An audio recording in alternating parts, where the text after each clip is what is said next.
بہت سالوں پرانی بات ہے، ایک بادشاہ اپنے بیٹے کو لے کے دوسرے پڑوس کے ملک میں جاتا ہے.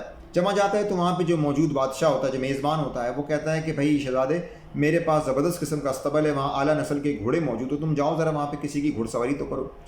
شہزادہ صاحب جو ہوتے ہیں کسی نہ کسی گھوڑے کو پسند کرتے ہیں، گھوڑ سواری کرتے ہیں، تھوڑی دور جاتے ہیں، پاؤں پھسلتا ہے، زمین پہ گرتے ہیں، سر پھٹ جاتا ہے، مر جاتے ہیں.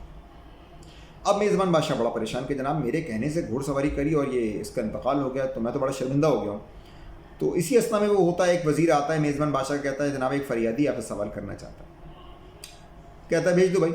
فریادی صاحب آتے ہیں، وہ کہتے ہیں کہ ان کی آنکھ پہ پٹی بندھی ہوئی ہوتی ہے. وہ کہتے ہیں کہ میرے 10 بیٹے اور 10 بیٹیاں تھیں، میرے پاس بہت زمین تھی، میں سردیوں میں زمین میں آیا، مطلب نیچے میدان میں آ جایا کرتا تھا، اور وہاں پہ فصلیں وغیرہ پہ کام کیا کرتا تھا اپنے بچوں کے ساتھ، اور گرمیوں میں پہاڑ پہ چلے جاتے تھے.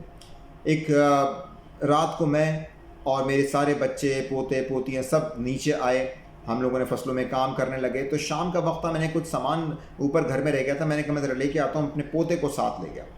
جب رات کو آنے لگا تو مجھے لگا کہ رات بہت ہو گئی، واپس نہیں آ سکوں گا، تو میں رات کو یہاں رک جاتا ہوں، صبح چلے جائیں گے. صبح جب آنکھ کھلی تو نیچے دیکھا کہ باڑھ بالکل ٹوٹ گئی تھی، سیلاب آ گیا تھا، میری ساری فصلیں، میری اولاد، اس کی اولاد سب تباہ و برباد ہو گئے. میں اپنے پوتے کو ایک جگہ بٹھا کے کہنے لگا کہ تم بیٹھو یہاں پہ، میں آگے سے جا کے کچھ شکار کر کے لاتا ہوں.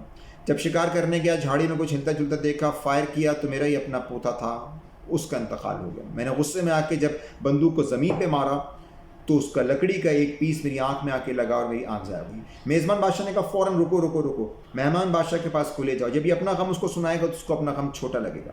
ہم بہت سے لوگوں کا جب غم سنتے ہیں، جب ان کو کسی تکلیف میں دیکھتے ہیں تو ہمیں احساس ہوتا ہے کہ جو غم ہمارے پاس ہے، جو تکلیف ہمارے پاس ہے، وہ تو کچھ بھی نہیں. ہر حال میں کچھ نہ کچھ ہمارے پاس ایسا بہتر ہے جو دوسروں کے پاس نہیں.